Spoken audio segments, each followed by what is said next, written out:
ഭീകരാക്രമണത്തിന്റെ ഞെട്ടിൽ മാറാതെ ഷൊർണൂരിലെ 4 കുടുംബങ്ങൾ. അവധി ആസ്വദിക്കാൻ കാശ്മീരിലെത്തിയ 4 കുടുംബങ്ങൾ തിരികെ നാട്ടിലെത്തിയെങ്കിലും ഇപ്പോഴും ഭീകരാക്രമണത്തിന്റെ നടുക്കലിൽ നിന്നും മോചിതരായിട്ടില്ല.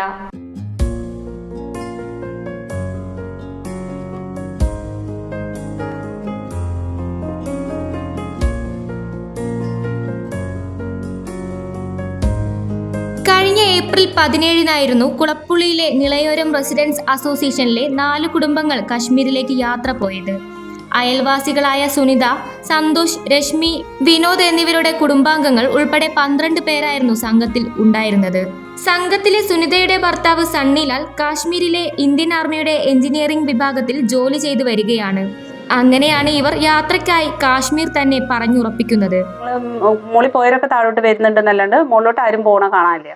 അപ്പോഴേ ഞങ്ങൾക്ക് തോന്നി എന്താണോ പ്രശ്നം എന്നുള്ളത്. താഴെ ഞങ്ങൾ വന്ന് എത്തി. നമ്മുടെ ട്രാവലറിലേക്ക് കയറാൻ വേണ്ടി നമ്മൾ താഴോട്ട് വന്നുകൊണ്ടിരിക്കുമ്പോഴാണ് കടകളെല്ലാം അടച്ച്. നമ്മൾ മോളിൽ പോയ സംഭവങ്ങളെല്ലാം താഴോട്ട് എത്തിയപ്പോഴേക്കും അന്തരീക്ഷം മൊത്തം മാറി. അങ്ങോട്ട് പോകുമ്പോൾ ഫുള്ള് ടൂറിസ്റ്റുകളെ കൊണ്ട് നിറഞ്ഞിരിക്കുകയായിരുന്നു അവിടെ കംപ്ലീറ്റ്. അതും മലയാളീസാണ് ഒരുപാടുണ്ടായിരുന്നത്. കണ്ണൂരിൽ നിന്നും വയനാട്ടിൽ നിന്നൊക്കെ വന്ന ഒരുപാട് മലയാളീസ് ഉണ്ടായിരുന്നു. പക്ഷെ തിരിച്ചു വരുമ്പം ആരെയും കാണാനില്ല. എല്ലാവരും വണ്ടിയിൽ കയറി വന്നവരെ വണ്ടിയിൽ കയറ്റി വിടുകയാണ്. പിന്നെ ഫുള്ള് പട്ടാളക്കാർ നിറഞ്ഞിരിക്കുന്നു. നമ്മളാകെ ഒന്ന് അന്താളിച്ചത് എന്താ സംഭവം എന്നറിയാണ്ട് ഫുൾ പട്ടാളക്കാർ നിറഞ്ഞു. കടകളൊക്കെ അടച്ചു. അന്തരീക്ഷം ഭയങ്കര വ്യത്യാസമായിപ്പോയി. എന്നിട്ട് ഞങ്ങളുടെ ട്രാവലർ ആണെങ്കിൽ കുറച്ച് മാറി കിടക്കുന്നത്. നമ്മുടെ കാർ പാർക്കിങ്ങിൻ്റെ അവിടേക്ക് ആൾക്കാർ അവിടെ എല്ലാം കാശ്മീരികളാണ് തോന്നുന്നു.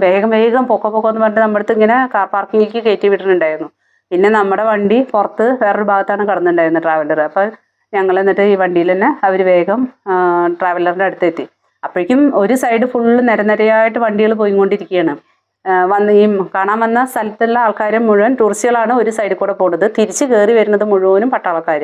അത് ഒരുപാട് പട്ടാളക്കാരുടെ വണ്ടികൾ പതിവില്ലാണ്ട് ഇത്രയും കണ്ടപ്പോൾ നമുക്ക് ആകെ ഒരു അത്ഭുതമായിരുന്നത് എന്താ സംഭവം എന്നറിയാണ്ട്. എന്നിട്ട് ഞങ്ങൾ ട്രാവലർ കയറി നമ്മൾ പോകുമ്പോൾ കുറേ ആംബുലൻസ് കയറി വരുന്നു. മറ്റേ ഹെലികോപ്റ്ററുകൾ നിറയെ പോകണു. ഇതിങ്ങനെ 3-4 ഹെലികോപ്റ്ററൊക്കെ ഇങ്ങനെ പതിവില്ലാതെ പോകണ കണ്ടപ്പോൾ നമ്മൾ വിചാരിച്ചത് എന്ത് പറ്റി എന്നുള്ളത് ഞങ്ങൾക്ക് മനസ്സിലാവണില്ലേ. പിന്നെ പോയിക്കൊണ്ടിരിക്കുമ്പോഴാണ് നമ്മളൊരു സൈഡിൽ ന്യൂസ് 9 റിപ്പോർട്ടർ അവർ ചാനൽ എടുക്കുന്നത് കണ്ടത്. അപ്പോഴും ഞങ്ങൾക്ക് തോന്നി എന്തോ പ്രശ്നമുണ്ടല്ലോ പറഞ്ഞ് നമ്മൾ യൂട്യൂബിൽ വേഗം ലൈവ് നോക്കിയപ്പോഴാണ് ഇങ്ങനെ മുകളിൽ ഫയറിങ് നടന്നു, ഒരാൾ മരിച്ചു എന്നൊക്കെ അറിയുന്നത്. പിന്നെ കുറച്ചും കൂടി മുമ്പോട്ട് പോകുമ്പോഴാണ് അറിയുന്നത് 5 പേര് മരിച്ചു. പിന്നെ നമ്മൾ എവിടെയും നിർത്തിയില്ല. ഇത്രയൊക്കെ അറിഞ്ഞപ്പോൾ നമുക്ക് മനസ്സിലായി. പിന്നെ അത്രയും പട്ടാളക്കാർ കയറി പോകണ കണ്ടപ്പോൾ മനസ്സിലായി ഇതെന്തോ സീരിയസ് ആയിട്ട് പ്രശ്നങ്ങൾ നടന്നിട്ടുണ്ട്. അല്ലാണ്ട് നമ്മുടെ ആരും ഒന്നും പറയണില്ല.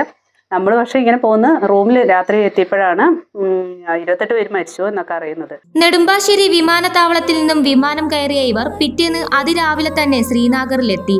ശ്രീനഗറിലെ ഡാൽ ഗേറ്റിലായിരുന്നു ഇവർ തങ്ങിയത്.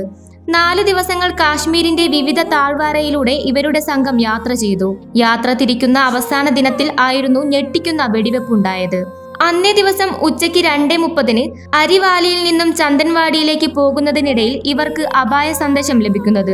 ആദ്യം പ്രകൃതിക്ഷോഭമാകും എന്ന് കരുതി ഇവർ അല്പസമയം അവിടെ തന്നെ ചെലവഴിച്ചു.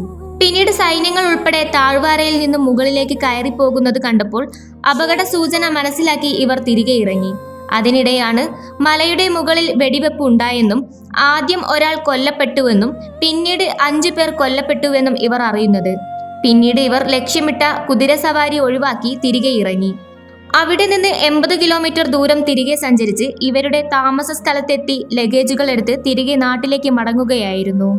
തലനാരിഴയ്ക്ക് നമ്മളും രക്ഷപ്പെട്ടു പോകുന്നു എന്നുള്ള ഒരു ഇതായി. ദൈവത്തിൻ്റെ ഭാഗ്യം കൊണ്ട് ദൈവഭാഗ്യം കൊണ്ട് നമ്മൾ ഒന്ന് രക്ഷപ്പെട്ടു പോകുന്നു. എന്തായാലും ഞങ്ങൾ പിന്നെ പിറ്റേ ദിവസം നോർമലി ഞങ്ങൾ പ്ലെയിൻ പോരാൻ റെഡി ആയിട്ട് തന്നെയായിരുന്നു. നമ്മൾ ടിക്കറ്റൊക്കെ എടുത്തിട്ടുണ്ടായിരുന്നു. 23-ാം തീയതി ഉച്ചയ്ക്ക് 2:30 ഫ്ലൈറ്റ്. അപ്പോൾ അന്നാണ് ഞങ്ങൾ കയറിപ്പോരുന്ന സമയത്താണ് അറിയണത് അന്നത്തോടുകൂടി അവിടെയും ക്ലോസ് ചെയ്യണം എന്നുള്ളത്.